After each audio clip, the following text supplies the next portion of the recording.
All right, Shabbos, say good morning. Good morning. Let us begin by thanking all of our sponsors for this morning's share, to thank our Talmud Torah sponsors for the month of Menachem Av, the Tilson and Wall families of Eretz Yisrael, sending their love from Eretz Yisrael and wishing us, Meretz Hashem, to be able to join them, have the schus to join them, Meretz Hashem b'sha'at tova u'mitzlachas. And of course, as always, we dedicate our learning in the schus of our precious hostages, Me'achadish Baruch Hu, bring them back to their families, b'shalom and b'karov, and the schus of our precious soldiers, may they be successful, b'chol ma'aseh yedehem.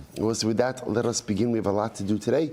Really incredible daf ahead of us. Today's daf is Nun Hey 55, and we are picking up, for a change, on 55, Nun Hey Amud Aleph, and we are picking up Meretz Hashem 2, 4, 5 lines down from the top. Shalach Rav Huna bar Avin. So remember again, just to reorient ourselves a little bit, we are dealing with a fascinating statement of Shmuel, where Shmuel says that there is this exploitable legal window, right? Exploitable legal window in which the following could occur.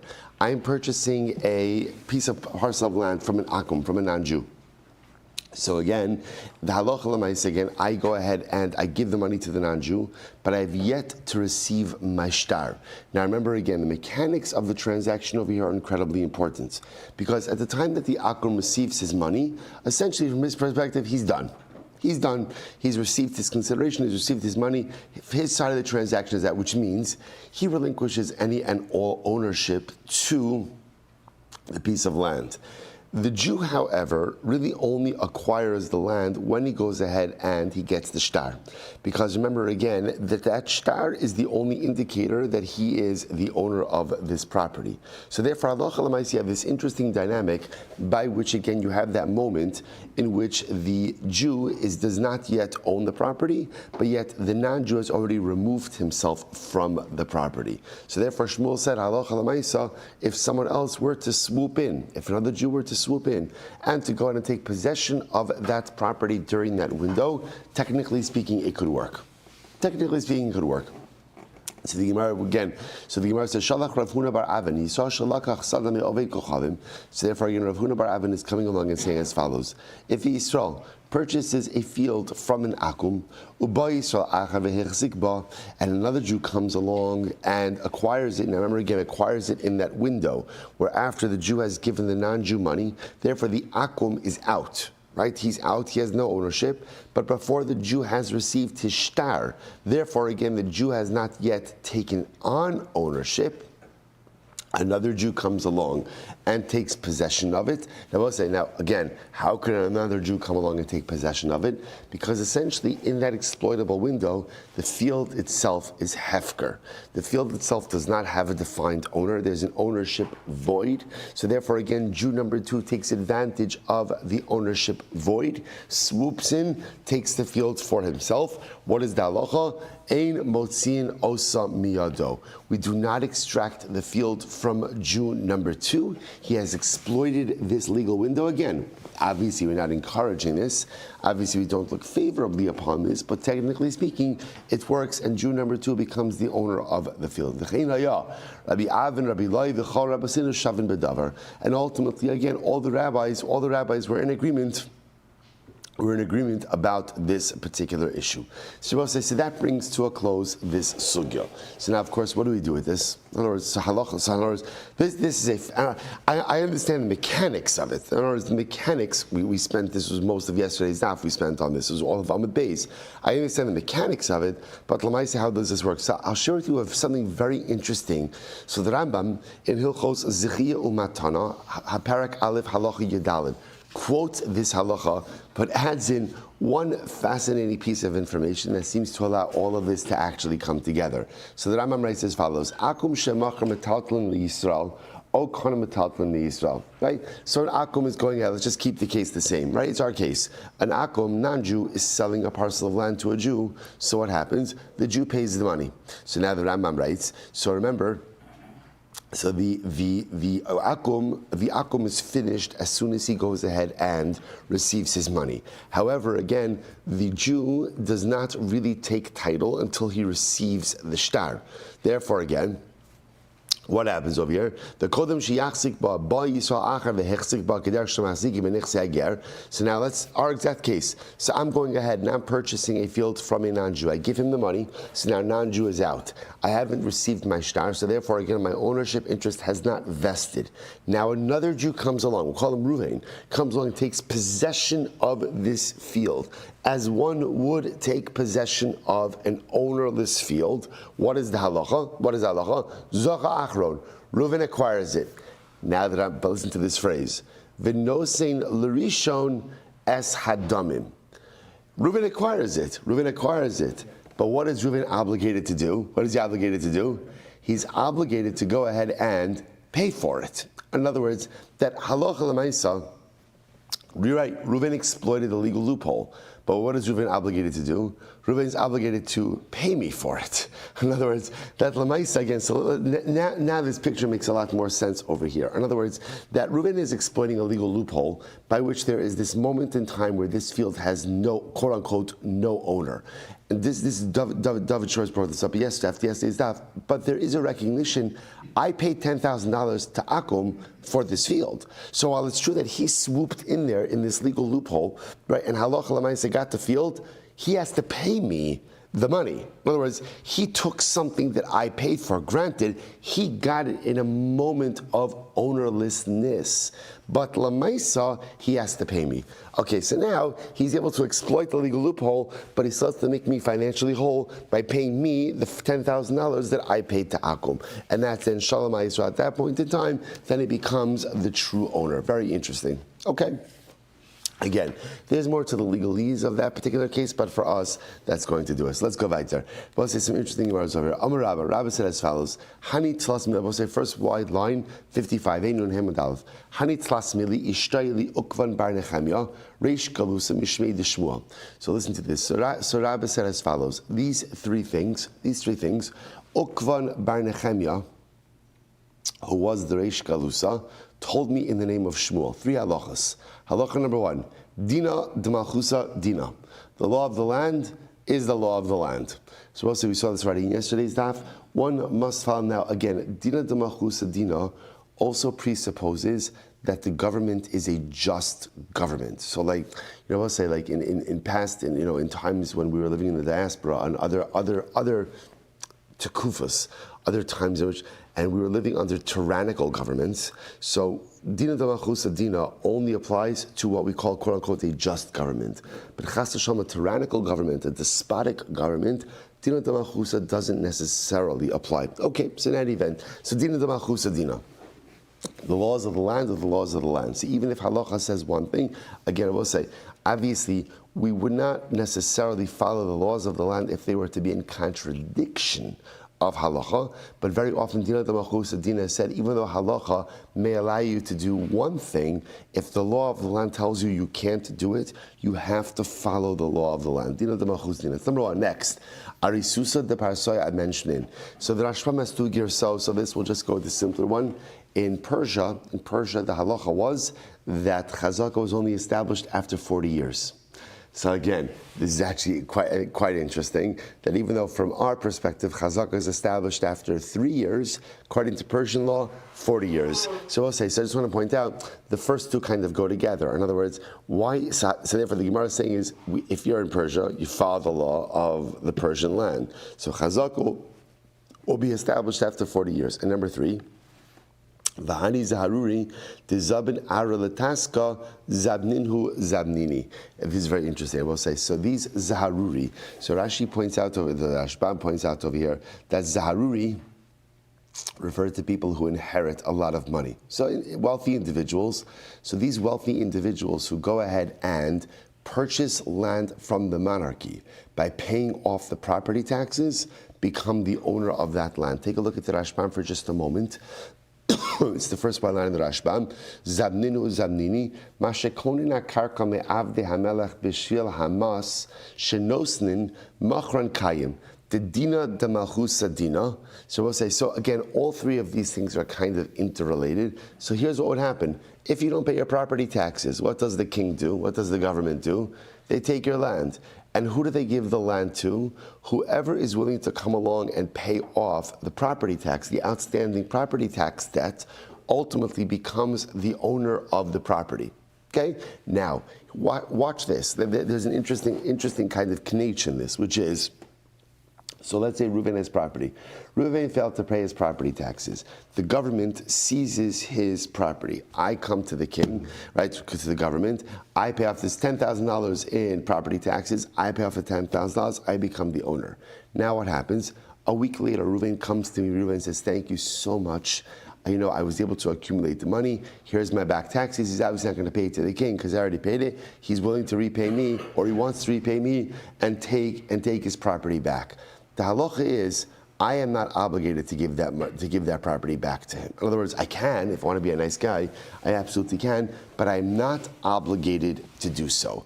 If I want to retain, I feel that's the Rashbam says over here. The Rashbam says, the dina de malchus adina, second wide line, v'im yachzeru bailim mishonim, o yis'ashru v'yomer lahachzir hamas, lahani zaharuri, lo yuchlu la'arer al hani zaharurei klal, de zamninu zabini. See, even if the original owner runs into some money, and now he is able to go ahead and pay off the property tax, or pay me back the property taxes that I paid, I am not obligated to pay him back. I'm not obligated to restore the land to him. Again, if I want to, I certainly can, but I'm not obligated to do so. Okay, so we'll say, so these are the three halachas that they said over in the name of Shmuel. Number one, din of the malchusa, din of the law of the land is the law of the land. Number two, in Persia, the law of chazak was only established after 40 years. And number three, in a place where the king seizes property because of outstanding property tax, and you pay back the property tax, you, the payer, become the owner of the property. And even if the original owner runs into some money afterwards and wants to pay you to get his land back, if you want to, you could give it back to him, but you're not obligated to do so. Incredible. So the Gemara gives, so we'll say we're going to focus a little bit on that last halacha. V'hani mili l'taska aval kargolo. Now we'll say when does this last halacha work? Only if the property tax was seized, only if the property was seized because of property taxes, but not because of head tax. Two different taxes, okay? We write two different taxes. There's a property tax and there's a head tax.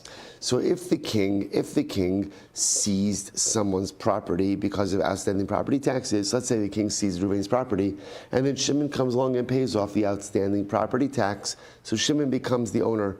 What if the king seized Reuven's property because Reuven had outstanding head tax? And now Shimon comes along and pays off that head tax and gets the property. Shimon does not become the owner of the property. Why not? Because they'll say, you don't normally seize property because of a head tax. Why not? The Gemara says, my taima, karga, a karkov te gavri manach. Because it will say, in general, a head tax was like an obligation upon the individual, not an obligation that vested itself on a person's property. So in other words, property tax obviously creates a lien against property.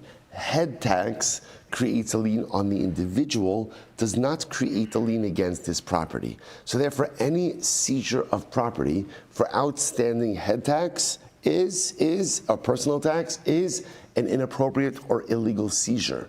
And therefore, someone who gains property through outstanding head does not become the owner. Outstanding property taxes, property seizure is absolutely normal. Very interesting. Rav Huna, Braid Rav Yoshua, says, no. Afilu sari dekado mishtabdi lekarga. See, says it's actually not true. When it comes to your head tax, your personal taxes, everything is encumbered by your head tax. Right? Literally translated, even the barley in the jug. See, even the barley in the jug kind of like even means like what you have in your lunchbox. Even what you have in your lunchbox is meshubad, is ultimately encumbered by your head tax. Alachas kama v'kama, all the more so even your property. Incredible. Okay, so we'll say, so just interesting, this is just a machlokes like in mechanics over here, in terms of how much of or what of your property is or isn't encumbered by the king's head tax. Amar Rav Ashi, Amar Huna Bar Nasan, Kashi Ba'amemar Imkain Bitalta Yerushas Beno HaBechar Dahavi Leiroi Vein HaBechar Nota Beroi Kibemochsach. So we'll say this is fascinating. Okay. We need a little bit of an introduction. We'll say that today's daf is one of those dafim where there's just a tremendous amount of information from all different corners being thrown at us over here. Right? So watch this. There's a halacha that says that a bachar, a firstborn son, gets pishnayim, gets a double portion. That's a biblical law. Okay, so I'll say, what does a bachar get a double portion in? So the halacha is, then I'm telling you the Rashbam outside, the bachar gets a double portion in what we call muhzak, in that which the father owns at the time of his death, and not in ra'ui, not in what the father is entitled to at time of death. So for example, on a simple idea. So right, Yaakov has a son. Yaakov has two sons, right? Three sons. Make it a good day, right? Reuven, Shimon, and Levi. He's got three sons. So now what happens? Reuven is the bachar. Reuven is the firstborn. When Yaakov dies, Reuven gets a double portion. So let's say Yaakov, at the time that he dies, has $1 million in his estate. So Reuven's going to get a double portion, however we're calculating double portion, pishnayim. Let's say also, in addition to the $1 million, I literally meaning he has $1 million cash in his bank account, so Reuven's going to get pishnayim. Let's say in addition to that, Reuven has loans that he made. So there's outstanding debts that are payable to the estate. But those debts are actually not due for another year. So we'll say, so those outstanding debts, Reuven does not get pishnayim. What's the difference? The $1 million that Yaakov has in his estate, that's muhzak. Yaakov has it. He possesses it. The din of pishnayim, double portion of the firstborn son, is in muhzak. The stuff that's due to the estate, that's called roi. That's called entitled. A bachar does not get pishnayim in what he's entitled to. So now, watch this. So the Gemara is making the following suggestion. If you tell me that essentially a person's entire estate, all of my property, is encumbered to all of my taxes, right? To my head tax, now, because we're also so not only is my property encumbered by my property taxes, the Gemara wants to suggest, at least according to Rav Huna bar Yoshua, but even my personal tax, even my head tax, ultimately encumbers all of my property. So I will say, watch this. If that's the case, then let's say Yaakov dies. And let's say Yaakov dies and he has not yet paid his taxes. Not even necessarily that he's in arrears, right? But he died before he was supposed to pay his taxes. That means what? His entire estate is encumbered by the king. If his entire estate is encumbered by the king, then he's not muhzak. Then he's not the true possessor of it. Rather, it's only right. It's called an entitlement. If that's the case, then there's never going to be a situation of where a bachar gets pishnayim double portion from his father's estate, because all property prior to the paying of taxes is called ra'oi, is called entitled, as opposed to muhzak, as opposed to actually vested. Such a fascinating question. So the Gemara says, so the truth is, this is not just the kasha in Rav Huna bar Yoshua, if you hold that property is encumbered by head tax, but this is also a shaila in property taxes. In other words, okay, even if you don't accept Rav Huna bar Yoshua, who says that head tax creates an encumbrance on all your property, so even if you just go with property taxes, right? If Yaakov dies before he paid his property taxes, that means his property is encumbered by the king, in which case his son should not get pishnayim in property because it's roi, not muhzak. So what do you have to say? Do you have taska umis? Hachanami diyohev karga umis. So Rabbi said, this is very interesting. So you have to set it up as a case where what? Where Yaakov, you're right, in order for a bachar to get pishnayim in his father's entire estate, what has to happen? His father has to have paid off his taxes before he went ahead and he died. But in Achinami, if the father died, right, if Father Yaakov died before he paid off his taxes, whether it's property according to everyone, or even personal tax according to Rav Huna bar Yoshua, Enachinami, the entire estate is encumbered. Therefore, the estate has the status of ra'ui, of something that is entitled but not vested, and therefore the Bechor would not get pishnayim. So I'll say, so again, don't glean actual inheritance law from this, because remember, again, this halacha l'maisa is also reflective of a particular societal norm, but just a fascinating idea. Okay, so I'll say, so again, actually, let's finish this up. Amr Rav Ashi said as follows. He said, Amr li Huna Barnasan. Huna Barnasan said to me the following: Shaltino l'sifrei de Rava. I went and I asked the scribes of Rava, Amr li Hilchasa Rav Huna B'rei Rav Yoshua. And the scribes of Rava told me that the halacha follows Rav Huna B'rei Rav Yoshua. What does Rav Huna B'rei Rav Yoshua hold? He holds that property is encumbered even to head tax, right? That ultimately, again, if you have not yet paid your head tax, that creates an encumbrance upon all property as well. It's not just property taxes that creates a lien against real property, but it's personal tax, head tax, that creates a lien against real property as well. So the Gemara says, Alohi, the Gemara says, don't pay attention to that. Why not? Hasam lu'ukme milsahu da'amar. They're only trying to justify their own practices. Now, what does that mean? So the Gemara so the Rashbam points out over here. If you look at the Rashbam, v'lo hi hasam is kind of like right smack in the middle of the wide lines. Less hilchos krafuna Yeshua to lo mishtabdi lo karkos v'lo matalton lekargo. So in reality, the halacha does not follow Rav Huna Rav Yoshua. The Gemara suggests that ultimately, again, when it comes to head tax does not create an encumbrance on any property. Any property. Head tax is only an encumbrance against, or I should say, create a lien against the individual. The zabin lekarga lo have zabninhu zibini. The karga karkafta the gavra manach. The inu safri the rava the amri hilchas krafuna lokmi milsayu boi lekayim asem ushtaros shekasvu amachiras karkol shen mikro karga. So let's listen to this. So apparently, the scribes of Rava, they used to write up documents for these type of transactions all the time. So in order to go ahead and bolster the validity of the documents they were writing, they said that the halacha follows Rav Huna B'rei Rav Yoshua, but in fact it does not. Okay, so I will say, so listen, just to frame this over here. So remember, just how did we get here? In the name of Shmuel, they said over 3 halachas. Halacha number 1, Dina Damachusa Dina, law of land, law of land. The halacha number 2, in Persian law, chazaka is after 40 years, and halacha number 3, what was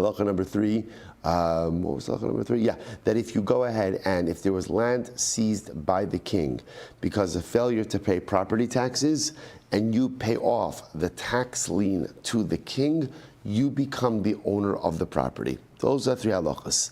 Now, I will say that interestingly enough, the Gemara suggests that's only if you paid off the property taxes. But this halacha does not apply to personal taxes, meaning property is not seized for delinquent personal head tax. And if property is seized, that is an illegal seizure, and therefore if you pay off that tax, that you do not become the owner. Rav Huna B'rei Rav Yoshua says, yes, you do. Property seizures for delinquent head taxes is a proper seizure. So essentially what they have over here is just a machlokes about how the head tax works. That's it. It's a machlokes in metzius, it's a machlokes just in historical reality. Was property seized for delinquent head tax or not? Machlokes. Good, that's all. And I will say, just along this journey, we picked up another fascinating halacha, which is in the laws of inheritance. Right, number 1, firstborn, a bachar, gets pishnayim, double portion. But what does he get double portion in? What does he get double portion in? He gets double portion is what we call in muchzak. Muchzak is what the estate actively owns at the time of death of the patriarch, of the father. But let's say the estate is owed certain things, we call that Roi. The Bechar, the firstborn, does not get Pishnayim in that. Okay, incredible. Let's go weiter. We'll say another very interesting halacha. Amam Rav Ashi. We'll say 4 lines up from the bottom. Amam Rav Ashi. Pardachas misayeya masa. A pardachas has to help out in the tax burden of the city. Now, we'll say, now what's a pardachas? So the Rashbam says over here, Adam batal mimalacha. This is a guy who does not work, right? Umi limud. He also does not learn. Umi derech eretz. And he actually does nothing. He does nothing. Okay, so there's a person who's just idle. Idle, does absolutely nothing, right? Ve'ina osek b'yeshuvo shel olam klal. He does absolutely nothing productive, right? So he's not working, he's not learning, he's not contributing, he does not do anything to make any kind of active contribution to the city at all. But what's the halacha? The Rashban says, Misayeh Masa, Hu chayiv ba'ol hakal. He still is responsible to share in the tax burden of the community, even though he doesn't do anything, right? So he's not earning money, he's not generating profit, he's not doing anything, but even though he's idle, he's still obligated to share in the tax burden of the city. In other words, we'll say, what the Gemara is just highlighting over here is, if you live in the city, you're obligated to pay your way, you're obligated to pay your fair share. And even if halacha l'maisa, you are not doing anything, right? You're not contributing in any of us. So you have to understand something, right? Remember from our brachas days.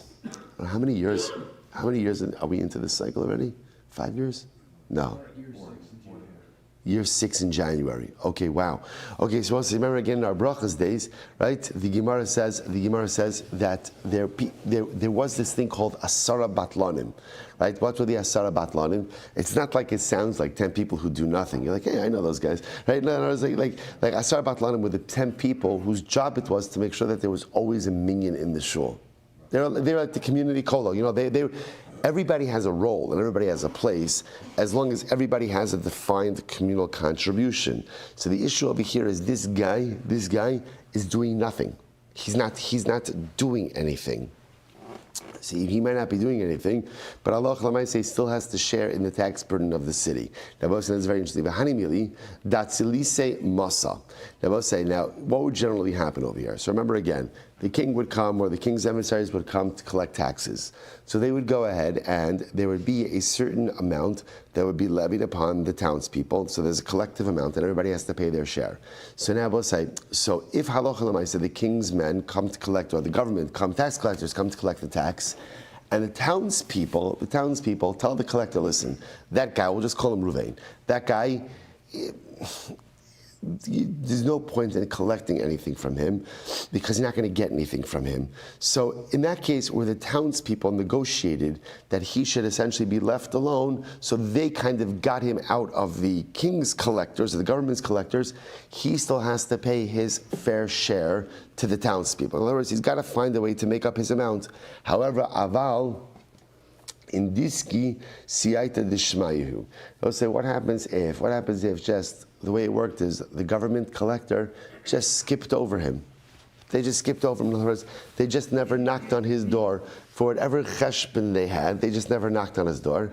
So I will say, so in that case, we consider that siyata dishmaya, that's divine providence, and halacha l'maisa, this guy, the pardachta, he does not have to pay anything. So you see the distinction? In other words, we're both saying, if the townspeople negotiated on his behalf that the government should leave him alone, so then halacha l'maaseh, he still owes his portion to the townspeople, because again, remember, if he doesn't pay, they're going to have to pay more. However, again, if the collector just of their own volition left this pardachta alone, we consider that siyata dishmaya, that's divine providence, and he does not have to pay at all, even though, of course, even though his failure to pay is going to create a heightened financial liability upon everyone else. Okay, incredible.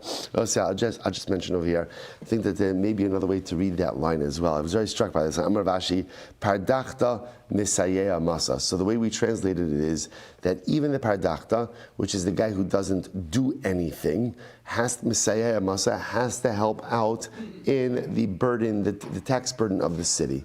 Perhaps it could also be read as pardachta misayeh masa, meaning even the guy who you think does nothing, misayeh masa, is helping the community in some way that you don't know. I was about to say, sometimes we look at people and we are, whether we like to admit it or not, we are all exceptionally judgmental. And generally, we size people up and we judge people within the first few moments in which we see how they physically present, how they dress, how they act, how they talk, how they conduct themselves. And often we kind of come to the conclusion that certain people are contributors and certain people aren't contributors. Certain people make a meaningful contribution to the community and others do not. The Gemara says, Pardachta, even that guy who you think is doing nothing, Misayea Masa, is in some way contributing to the continuity of Klal Yisrael. This is reminiscent ultimately of the Mishnah in Pirkei Avos, where the Mishnah says, Al tivaz l'chol adam, do not be dismissive of any person. She'ein l'cha adam she'ein lo zman. Right? Right? Every person has his moment. Every person has his place. There is no such thing as a person who doesn't make his contribution to the klal in some way. Sometimes you could see it, sometimes you can't see it, but it's always there. Never be dismissive of another Jew, because some way, somehow, everybody makes their own contribution to the national fabric. And if you can begin to appreciate this is the secret to Achdos. It's the secret to Avas Chinam. Just because you can't see what someone's contribution is, or you can't see how someone's being productive, or you can't see what someone is contributing, doesn't mean that it's not happening. That's Rav Ashi saying, Pardachta Misayeya Masa. Every Yid makes a contribution. Every Jew somehow adds his or her piece to the communal fabric. Whether you see it or not is absolutely irrelevant. It happens. And therefore be so careful how you treat every single Jew, because everyone is making their contribution to the greatness of our people in some way, shape, or form. Such an incredible Gemara. Let's go weiter. So this is actually very interesting Gemara. So Meitzar means a boundary marker, and Chatzav, the Rashbam says over here, is Chatzav hu ilan o esev shebo chitem Yoshua's Eretz Yisrael. So we'll say, so this is actually interesting. So boundary marker, we understand, right? Boundary marker, Chatzav was a type of plant. Now, what was unique about the Chatzav plant? This is very interesting. Rashi says, the Rashbam says over here, when Yoshua led a Klal Yisrael into Eretz Yisrael, so they had 14 years, right? 7 years of kibush, 7 years of conquering the land, and 7 years of chiluk, of dividing the land. How did they divide up the land? So apparently they planted this plant called the Chatzav plant as a boundary marker. Now, what's unique about the Chatzav plant? This is incredible. The roots of the Chatzav plant only grow down, do not grow sideways. So it's not yonik, it doesn't derive its nourishment, from multiple fields, only straight down. So we'll say, so therefore the Gemara says as follows: a meitzar, a boundary marker, and a chatzav, and the chatzav plant, mafsikim b'nichsi hager. They go ahead and they divide up parcels by nichsi hager. Now what does this mean? Let's say again, we'll call the guy Ruvain the ger. So Ruvain the ger dies. He dies. He does not leave behind any heirs. He leaves behind 2 parcels of land. Now the parcels themselves are divided, right? By a chatzav plant, by a boundary marker, whatever it is, they're divided. So now we'll say, what's the halacha? What happens to nichse hager? What happens to the property of a ger who dies without heirs? What happens? Hefker. So now I want to come and acquire it. So I go to field A and I shovel, right? So that's considered to be a chazaka. When there's a boundary marker, so my act of chazaka only works on what? That one field, right? That one field. So again, because since there's a boundary marker, again, they're separate and distinct. So that's the Gemara says over here, that meitzar and chatzav mafsikim b'nechse hager, aval inyan peya v'tuma lo. When it comes to peya means the obligation to leave a corner of the field. Tuma, as we'll discuss in just a moment, it does not go ahead and make a distinction.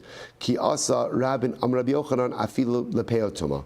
Rabbi Yochanan says no, even for peya and for tuma, boundary markers and the chatzav plant divided into 2 fields. What are these cases? Peya mai. So Gemara wants to say, what's the case of peya and tuma? It's very interesting. Peya mai, mahi, disnan, ve'ilu mafsikin lepeya. So I'll say, so remember again, what's the halacha by peya? The halacha by peya says like this: if I have a field, I have an obligation to leave a corner of that field for the poor. What's the shear of peya? What's the shear of peya?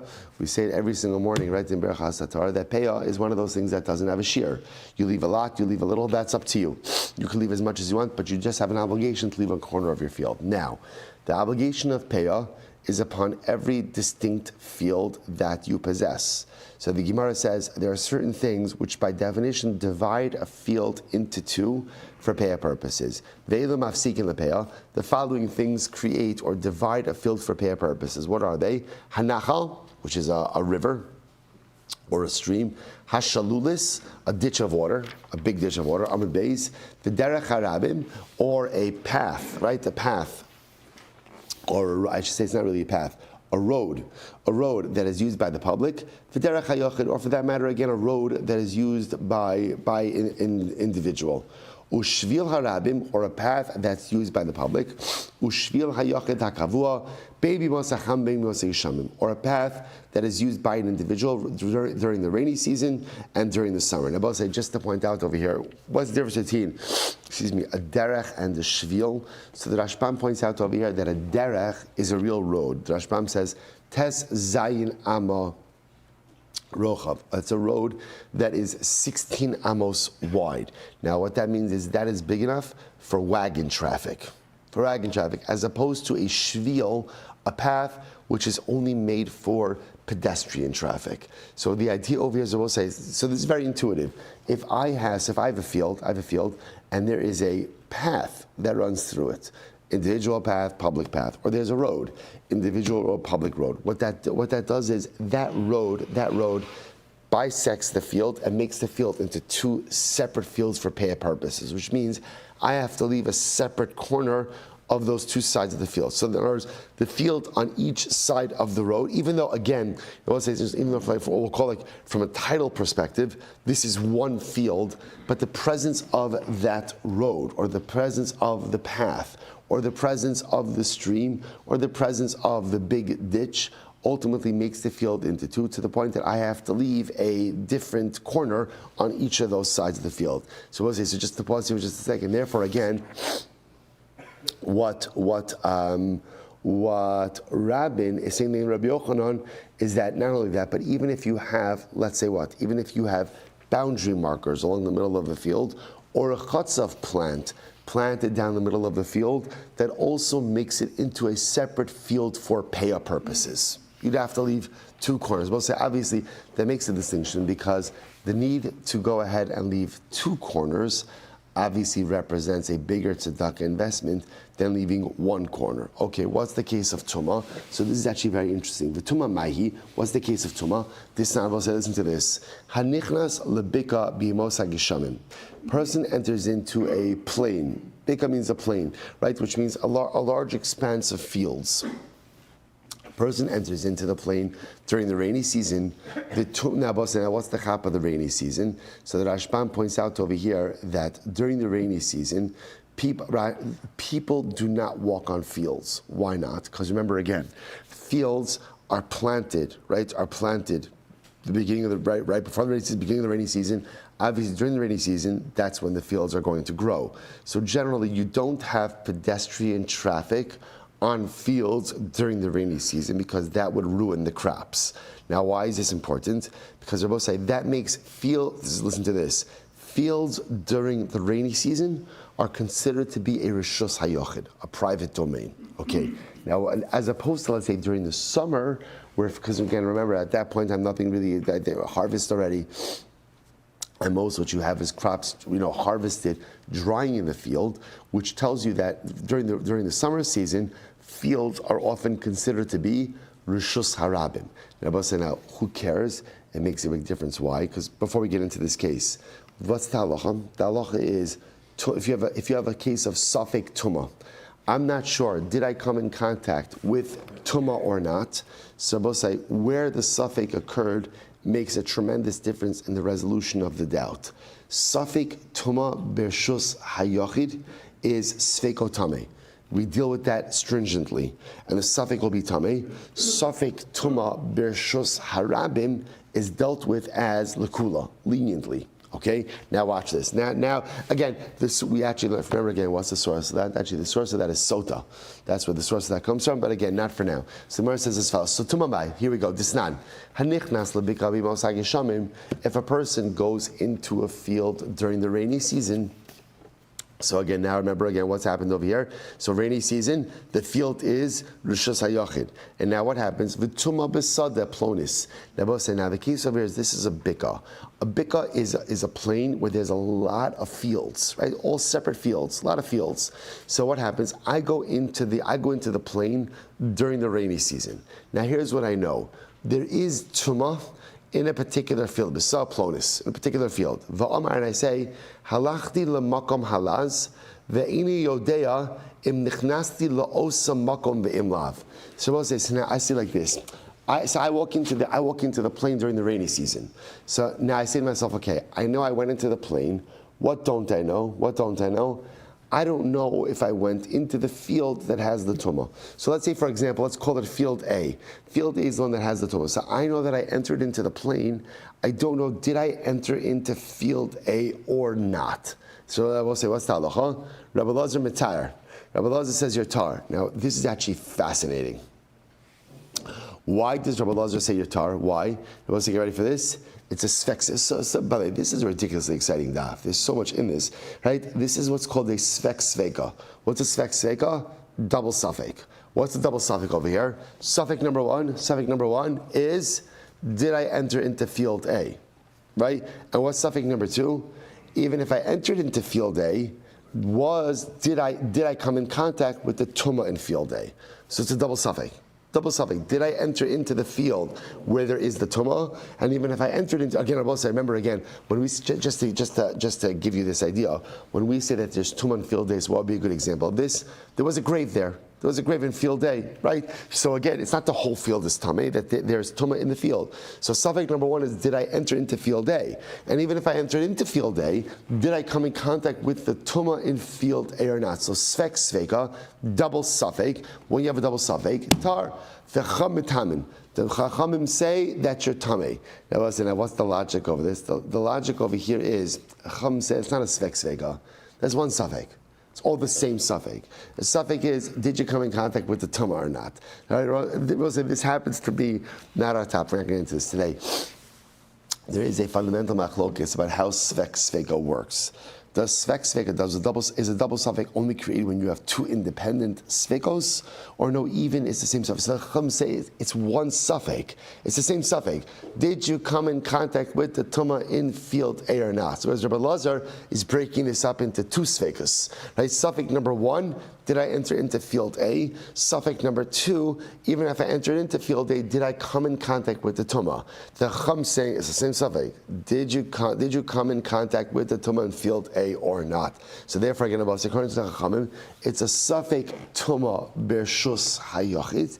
And what's halacha by suffix tumah bershus hayachid? Doubtful tumah in a private domain. The halacha is tameh. Tameh shahayir Rabbi Lazar Omer suffix bia tar suffix maga tuma tameh. Because Rabbi Lazar used to say, if there's a suffix, whether or not you came in contact with tumah, ultimately, again, the suffix is going to be tar. But if there's a suffix, whether or not you went ahead and you entered into you had contact with tumah, that suffix, maga, that's contact, that type of suffix ultimately, again, is tameh. Now, both say, so remember again, why are we here? Right? Why are we in Tumah and Tarana? So remember again, just to backtrack our steps a little bit. So remember again, we had a statement, right? We had a statement of Rabbi Yochanan, and Rabbi Yochanan said, again, that the Meitzar and the Chatzav ultimately create separate domains for Nichse Hager, but not for Peah and Tumah, right? That again, if you have boundary markers or this Chatzav plant, so when it comes to acquiring Hefker property, so the presence of those items creates two separate domains. Therefore, again, making a chazak on one field does not automatically give you possession over the second, right? But that's not true for Peah and Tumah. These items do not create separate domains for Peah and Tumah. Then again, Rabban came along and then Rabbi Yochanan says, no. The same way that boundary markers and chatzav plants create two different domains for Nichse Hager, for acquiring ownerless property, they also create two different domains for what? For Peah and for Tumah. So now I understand. For Peah, if you have chatzav plant running down a field, it's going to obligate you in two different corners for tzedakah, two different Peahs, right? And also again for Tumah, it's going to create two different fields, so that if one of those fields had Tumah, you're not sure which field you went into. Machlokes, Rabbi Lazar, and the Chachamim about whether or not that you're tamei. That's all that's going on over here. Now the Gemara throws in one more wrinkle to this, which is Aval Shabbos lo. So we'll say, let's at least begin this. Let's begin this today. They'll say, but the presence of chatzav plants or boundary markers does not create two different domains for Shabbos. For Shabbos. Now, what is this? Here we go. Rava says, Afil in Shabbos. Rava says, not true. Chatzav plants and boundary markers create two different domains, even for Shabbos as well. Now, what's going on over here? Disanya, both say it's a very interesting case. Hotzi chatzi gro garis l'rishus harabim v'yenicha v'chazer v'hotzi chatzi gro garis acharis behelam. Okay, so let's talk about this outside for just a moment. I will say, one of the Lamites Malachas, one of the 39 prohibited categories of labor on Shabbos is hotzah. Meaning, you cannot carry something from one domain to another domain on Shabbos, which means can't carry something from Rosh Hashanah to Rosh Hashanah, private domain to public domain, from Rosh Hashanah to Rosh Hashanah, public domain to private domain, and you also can't carry something Dalid Amis in Rosh Hashanah, 4 Amis in Rosh Hashanah itself. Okay, like every other malacha, there's a shear. Shear means you have to go at this. There's a certain quote unquote amount you have to. So, for example, by writing, you're not allowed to write on Shabbos, but you only transgress the malacha d'oraisa if what? If you write 2 letters.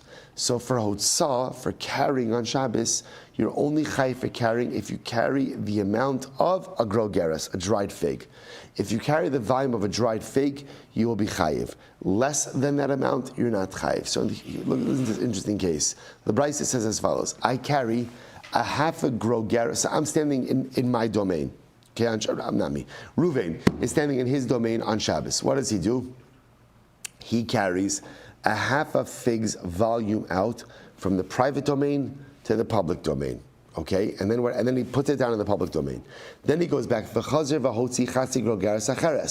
and then he goes and he grabs another half a fig's volume and carries that out to the public domain. So this is what he does on Shabbos. So I will say, so he did 2 acts, right? 2 acts, each one by itself, only a half of a fig volume, but combined a fig volume. Says he chayiv. So Gemara says it depends. Behelam echad chayiv. If he did all of this in one lapse of awareness, you will say we're assuming that this is a shogeg case. He forgot that it's Shabbos. So if he did all of this in one lapse of awareness, then ultimately, again, the actions will combine, and therefore he will be chayiv for accidental Shabbos violation. However, again, b'shnei ha'olamos pater. Ultimately, again, if he did this in 2 lapses of awareness, in other words, we'll say, if he went ahead and what? If he went ahead and carried out the first half volume, right, forgetting that it's Shabbos, then afterwards, after he did it, he's like, oh, Shabbos. And then he forgot again, and he carried out the second half. So therefore, I will say the 2 acts do not combine, and therefore, Allah Chalamaysa, again, he will be pater. Rabbi Yossi says, Behelam echad. Top of Nun Vav. Bershus achas chayiv b'shtei rishuyos pater. So what Rabbi Yossi says, and again, we're going to stop. We're going to actually leave off on this over here. Rabbi Yossi says, even if he did it in one lapse of awareness, if he did it into one rishus, ultimately again, then the actions combine. If it's 2 rishuyos, if it's 2 different domains, ultimately again is going to be pater. So we'll stop over here for today.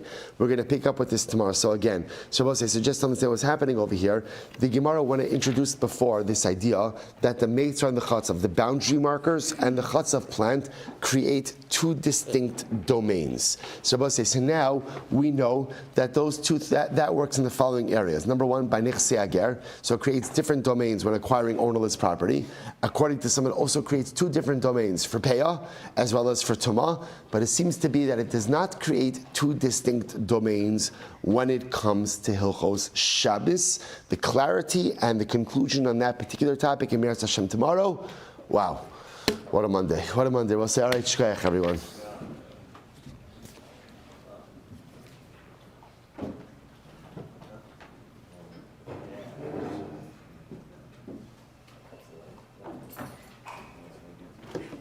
All right, Chai Ragzum, have a wonderful day, everyone.